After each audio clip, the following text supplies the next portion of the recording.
What's up, humans, and welcome to a new Psicoactivo. Happy Wednesday, everybody. Second video of the day. Okay, so this one is going to be about the hearings. I want to give you a few details of who's going to be in the hearings. We've known about the names, most of them, for a little while now, but obviously it wasn't our information to put out. And also, I did want to follow Alan Levine's advice as much as I could, because a lot of this is completely out of pretty much everyone's control, but people from government. But I do agree with them. If we know the names beforehand, even a week, that jeopardizes everything. And I don't know how the hearing is going to go on September 9th. It has been confirmed.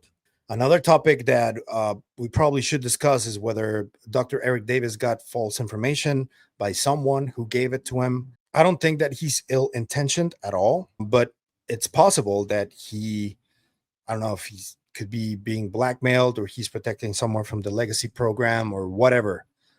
But he has made statements over the years that have made me question what he says. And that I don't think I'm the only one who thinks this way. He's made comments about Bob Lazar, Dan Burrish, Dr. Richard Bandrich.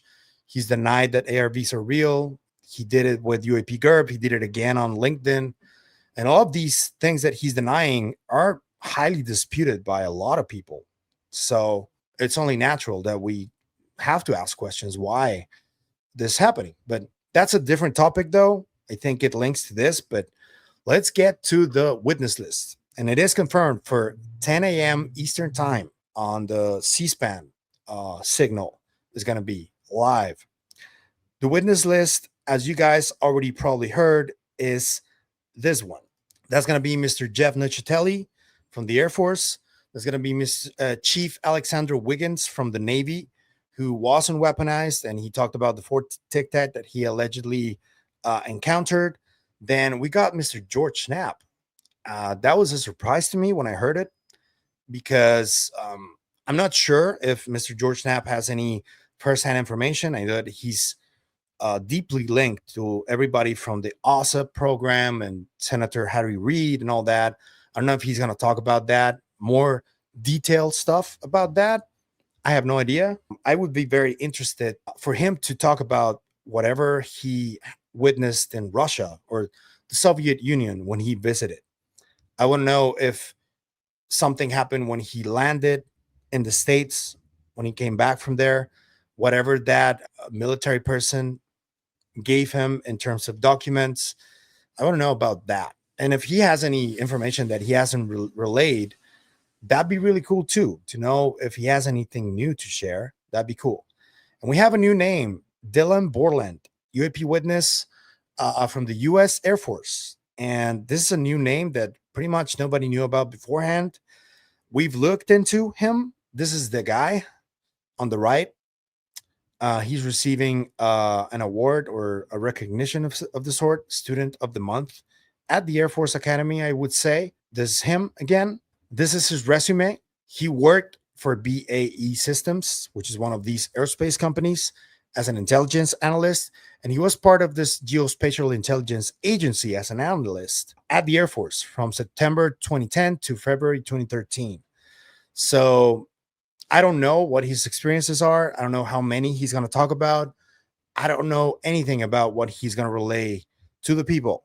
But this is the new face, so to speak. And it is what makes this new hearing more interesting, because I know that there's a lot of people that are really excited about George Knapp. I am too, though, but I already told you what I would like to see. And I want to share with you a couple of videos. One is a clip that my friend Astrodynamics, who's from Tijuana, he made this clip for me of Jeffrey Nuccetelli's account of the Vandenberg Air Force Base Red Square UFO.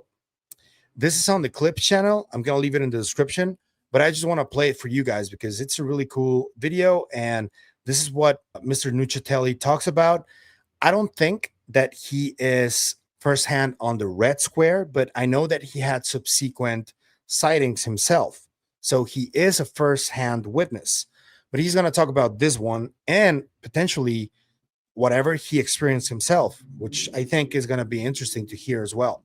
So here's Mr. Nuccetelli. So the event occurred October 14th, 2003. 08:45 in the morning is when it was reported. So this was a daylight occurrence. And yeah, what happened, I was stationed at Vandenberg Air Force Base. I was a military police officer. So I was assigned to Bravo flight. I was the senior law enforcement patrolman on the flight. And I had come in early, about an hour early, to do shift change with the off-going leadership.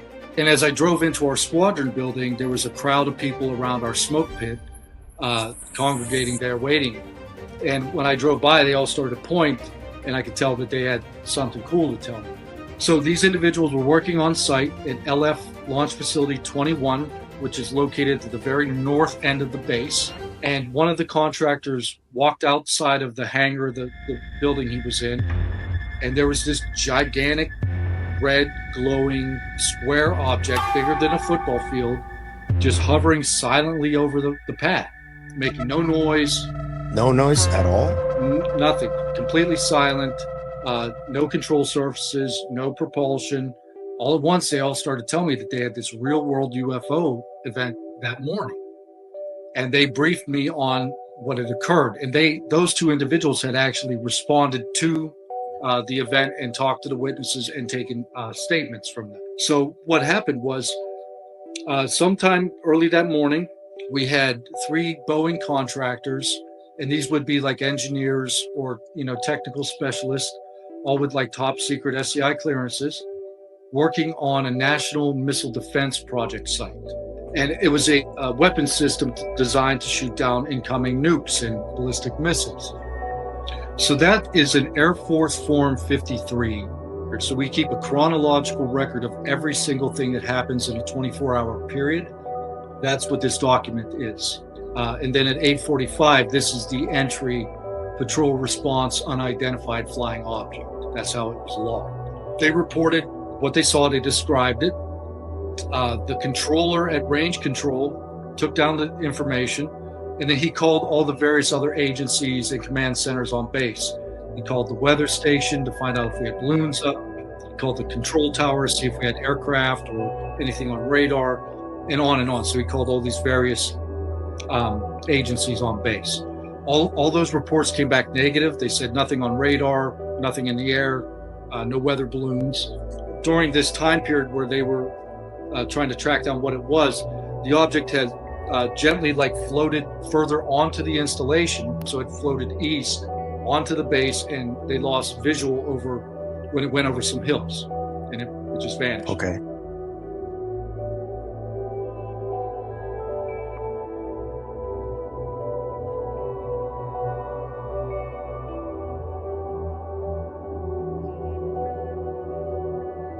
So all of that information is presumably going to be presented into the congressional record.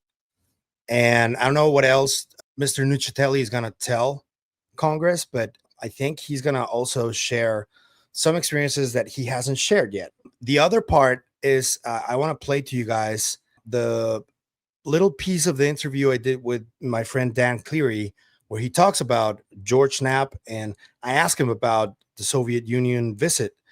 And I released the 2 interviews. I released one last night and the other one this morning when the announcement was made. And I just want to play it for you guys so you can see what the reveal was and the overall sensation that we had at the time. And then I'm going to talk to you guys about the issues that there are, because there are. You know the names. And I wanted to ask you who those names are and what do you think about them as witnesses. I know that probably you don't remember one of the names, which is one of the Navy guys that has been talked about. Mm-hmm. But they did throw a little curveball when they said that there were 2 Air Force guys and the Navy guys. So take it away. Well, I like I said, I assume the names are coming out today. That's what we've been told. I know that one of them is Jeff Nuccetelli or Nuccetelli. What is it? Nuccetelli. Nuccetelli. Great dude. I mean, I had some nice talks with him before. He's the one who, saw the huge red cube come out. Was it Vandenberg? Vandenberg Air Force Base. Yeah. Vandenberg, and just slowly came out over the water, from the water, like over the base, with multiple witnesses. Very much looking forward to him kind of talking about it in Congress. There's the other guy who I don't know why I'm blanking on his name. I think we know his name, and I know what his sighting was, but I can't, or his sightings. I can't think of it at the moment, and it's pissing me off. But the one I'm most excited about is, and if this is not, I don't want to spoil it, but like, okay, so George Knapp is the other name who's going to be there, and That's so I wild. am so pumped because I know a bit of what he's going to be bringing to the table, which So my reaction here is because when I heard the name, I was like, that's unexpected. And I told you what I would like to see George bring up. So yeah, that was the reaction. don't want to talk about, No, but no. I think it's going to be a powerful hearing, and I do not expect any of the shenanigans from the last one to happen this time. You know, it seems like hopefully they learned from it, or there's been more precautions taken or something, but I think that this will be much more, I can't think of the word. I think it'll go better than the last hearing did, even though on the last one we had Lou, you know, in Congress talking about craft and bodies, you know, Yeah. with his quick yes comments. So about George Knapp, though, before we leave, I've always wondered, whenever he came back from the Soviet Union with all those documents, do you think that it's possible that whenever he landed back in the US, he was immediately taken into a skiff for a briefing or something like that? And maybe he was told, like, you can't say this, you can't say this, you can't say this. Do you think that that's plausible? I don't know, because I think he's a brilliant journalist, and I think that I don't think anyone knew what he did when he got home, and that happened in the mid '90s, I think, right? Yep. So I don't think our government probably even knew that he had done that. You know, I think he just a guy who went to Russia. Back then, you could just go on vacation to places, and it wasn't a big deal. So it might have been. I don't know. Good question, though. Maybe we'll find out September 9th. It's funny because honestly, after that Lazar story came out, I would think that the government was on Knapp 24/7, though. Maybe. Yeah. Did he become? So I don't remember this. Was he doing UFO stories all the time after Lazar, or was that kind of his bread and butter for a bit? No, I don't. I think he's a journalist before the Lazar story, and even after. Still, I mean, he kept doing. Yeah, he still does stuff about animals and murders and all kinds of stuff. But yeah, after that, to me, he's one of the most important UFO journalists ever, if absolutely. not the most. Yeah, absolutely, no question. I think people will very much enjoy what he talks about. The main issue here, and it is an issue, is that the idea was always to get people from potentially the alleged legacy program, and that doesn't seem like it happened unless this new guy is part of the legacy program. And there is a general sensation that the hearings are good for more awareness to the people that are not aware of what's going on. That's the purpose mainly of these hearings. But if you want to really move things along, there's a lot of things that should happen. The people from this legacy program that are already talking to a lot of journalists and a lot of people who are trying to find out what's going on are not coming forward because they don't feel safe. They don't feel like there's a support system that is going to guarantee that nothing is going to happen to them if they come forward with whatever evidence they claim to have. That's the bottom line. And I know that people are going to be excited. Many of them are going to be excited. I'm excited to hear George Knapp talking and this new guy. But this other thing is happening. There's people from alleged legacy programs talking to a lot of folks in the background that are not coming forward, and they refuse to do so. And we have to look into why that is, why that's happening, why there is that level of disconnect. I don't know if it's a political problem, if it's a partisan problem, if it's really this alleged deep state, if they really do have that much power and they're like really high IQ.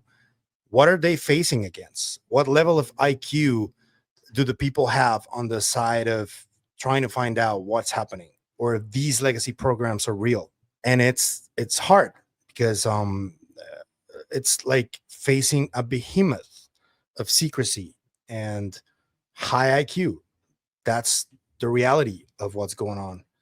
And I know that there's a lot of people that are frustrated because they know this is going on too.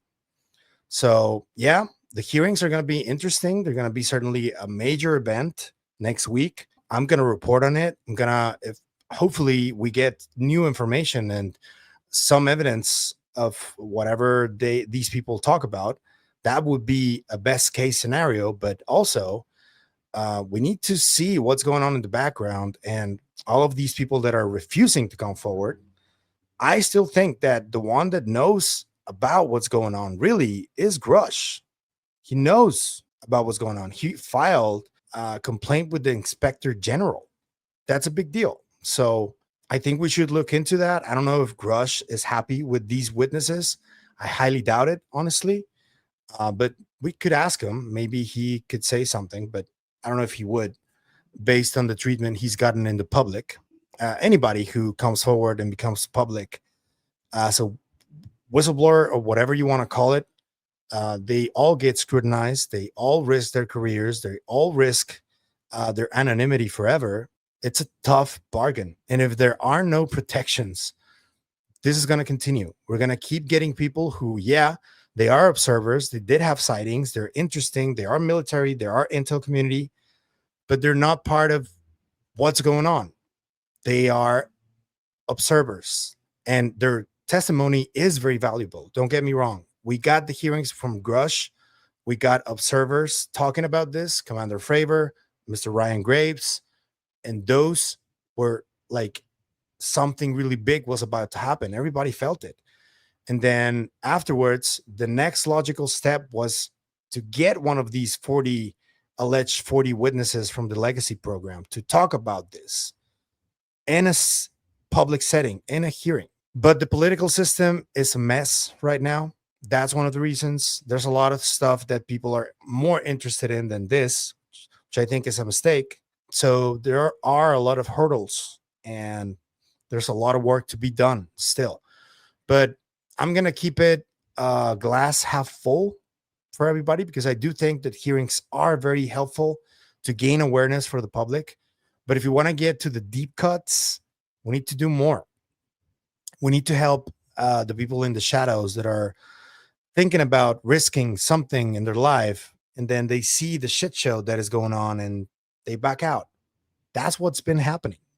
So what are we doing wrong that we can fix or course correct? Let's discuss it, yeah, in the comments. Let me know what you think about this, and what do you think about the upcoming hearing, the names, the George Knapp reveal, the new face, everything. Lay it on me in the comments. If you like the content you see, I'm going to ask you to like, share, comment, subscribe, and hit the bell icon. That's all you need to do in order to help us, and it is what helps us the most, so thank you. But if you want to support us in other ways, there's a few links down there you can choose from. You can become a member on YouTube, or you can support us through KGRA. Anything you choose to do is always appreciated, so thank you. And that's it for me today on this video, but I'll see you guys in the next one. And remember, stay curious and inquisitive like George motherfucking Knapp. Always. Bye.